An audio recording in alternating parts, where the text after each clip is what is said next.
সে আছে বলে আজকে ইন্ডাস্ট্রি আছে। আর না রে ভাই, সে তার স্বার্থে কাজ করে, সে ইন্ডাস্ট্রির স্বার্থে কাজ করে না। সে ইন্ডাস্ট্রি বাঁচায় না, ইন্ডাস্ট্রি আর ক্ষতি করছে। তেলের জায়গায় তেল দেয় আর কাজের জায়গায় কোনো কাজই হয় না। কালকের যে গোল টেবিলের সম্পূর্ণ একটা তেলবাজি ছিল, এটা আমার 26 পর্বের একটা নাটক মনে হয়েছে। গোল টেবিলে যেসব কথাবার্তা হয়েছে এর সম্পূর্ণ একটা 26 পর্বের একটা নাটক। এই নাটক আমরা বহু দেখছি আগে, আর এখন আমরা দেখতেছি, কিন্তু এখন নাটক আর চলবে না। গোল টেবিলে অরিজিনাল কথা কেউ বলে না, সিনেমার কথা কেউ বলে না। সবাই বলে কেন এই ছবি 16 দিন রিলিজ সমস্যা হয়েছে, বা 2 দিন আগে এই ছবি কেন সেন্সর পায় না। এটা তো গোল টেবিলের কথা না।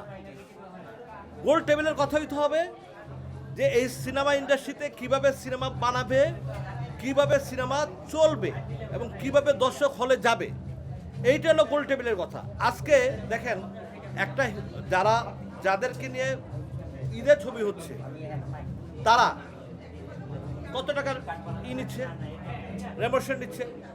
তো গোল টেবিল এই কথা কিন্তু বলে না যে তাদের পরিশ্রম কমাইতে হবে, তাদেরকে দিয়ে প্রতি বছরে ঈদ ছাড়াও 6-7টা ছবি রিলিজ করতে হবে, এই কথা কিন্তু কেউ বলে না।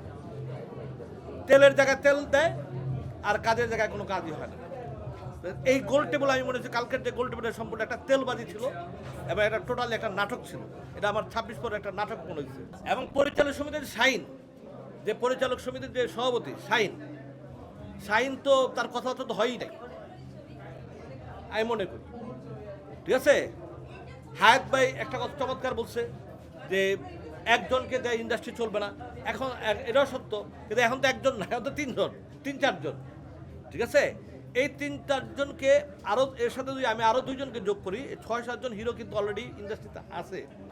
তাদেরকে নিয়ে নর্মাল হইতে তাদেরকে নিয়ে ছবি বানাইতে হবে, তাহলে হয়তো হলগুলা বন্ধ। হল তো এখন তো নাই, আপনারা জানেন 10-12টা হল আছে বা 20-25টা হল আছে, এখন তো আর হল নাই।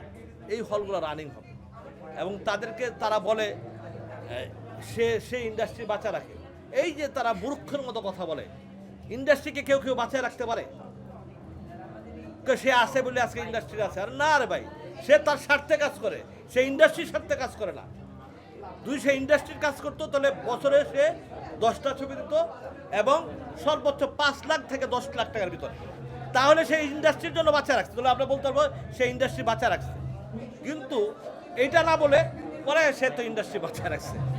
আমি ছাগলদেরকে বলি সে ইন্ডাস্ট্রি বাঁচা না, ইন্ডাস্ট্রি আরো ক্ষতি করছে।